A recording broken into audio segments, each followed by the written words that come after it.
This na the Tecno Pop 5 Go edition. This time, Tecno decide to design the Go edition for under-budget users. If you don't know wetin that one mean, it mean people wey no fit afford the budget phone. Tecno decide to design phones when they cheaper than the budget phones. Really, Tecno dey try. Remember when BlackBerry phones dey very expensive and the masses no get choice but to buy second-hand phones? Na that time Tecno take enter the Nigerian market with their super affordable budget phones. And even as cheap as Tecno phones dey when you compare them with phones like iPhone, Samsung and Nokia phones, dem still continue to dey design phones when cheap pass our imagination. This Pop 5 Go edition na the correct example. For this video, I go unbox this phone, review the body and the inside, talk about the camera and discuss the price of the phone. So watch this video to the end, make you for not miss anything. And you go do me a big favor if you subscribe to this channel, like this video and help me share am too. The phone come inside this small fine box. The box no resemble the one when the other pop phones follow come. I think they make this one unique. The first thing inside the box as I open am na the phone. This one na black color. The design of the sticker when them attach for front of the phone na the wallpaper of the phone home screen.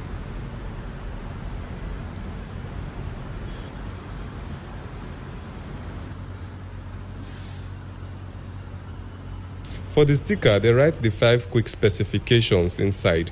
The first one are the 5.71-inch dot notch screen, the 4000 mAh battery, the 16GB ROM plus 1GB RAM, the Faceunluck plus fingerprint sensor, and the FM loudspeaker. Well, I don't know why them add the FM loudspeaker here. Maybe the phone they work without earpiece. The last phone for this Pop series when Tecno released few weeks ago, na the Pop 5P, and the FM gets this feature. When I on this phone, I go find out if the FM really they work without earpiece. Next, inside the box, na the 13-month warranty card. Then, the transparent plastic pouch. Make I wear am for the phone and see how it be. It's not too bad. It fits the phone well. Next, na the charger, na black color, and it look exactly like the Pop 5P own. The two phones charger they use 2 pins or charging legs.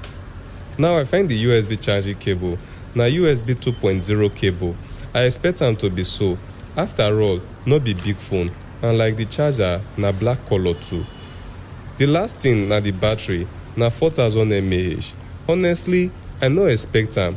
Almost all Android phones when I know now, they run with inbuilt batteries. And inbuilt batteries don't solve many problems, like dem thief my battery comot from the phone, the battery they get contact problems, and using paper to lap the battery make it connect with the phone well. So I really don't understand why Tecno go back to 2018.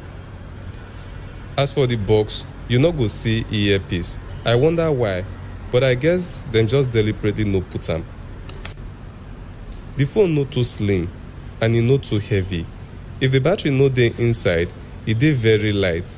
You go hardly know say you hold something for hand. The SIM card and the memory card place dey back of the phone. To put or remove SIM and memory card, you go first need to remove the back cover of the phone. The screen na 5.71-inch dot notch. In resolution na 1520 by 720 pixel. It no cover the front of the phone. That one na one problem when I complain about for the Pop 5P. But this phone screen was past that Pop 5P own. The gap between the edge of the phone and the screen too much. The front camera at the top of the phone, na 5 megapixel. For the top of the camera, you go see the earpiece.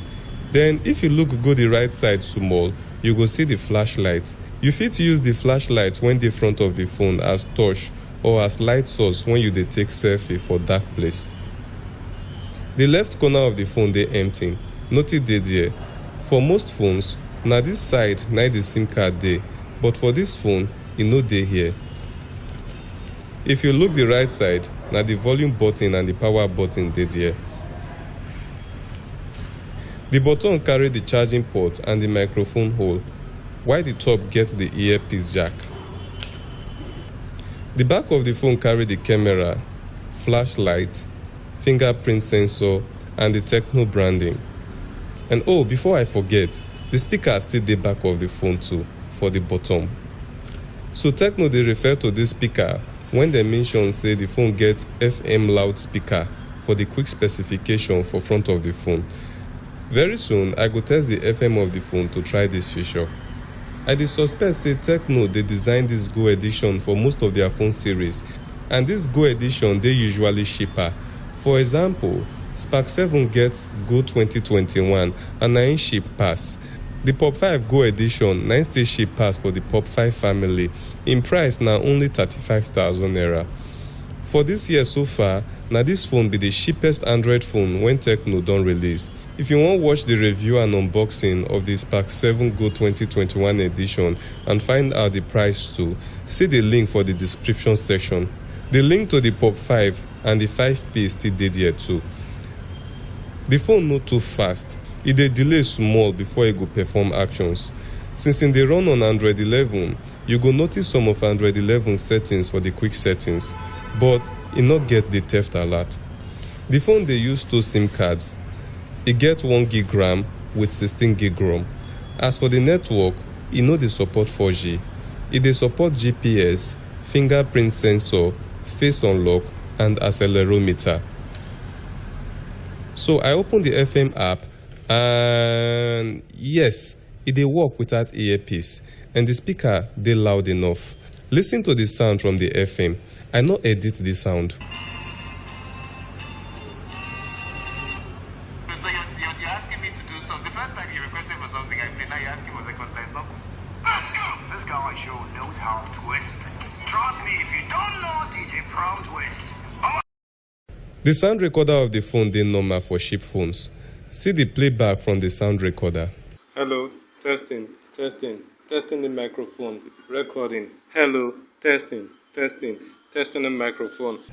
I for show you if this phone good for games, but the game when I wan install for this phone never ready as of the time when I dey prepare this video. So I go only say 1GB RAM phone wey no dey run too fast, no be the ideal phone for games.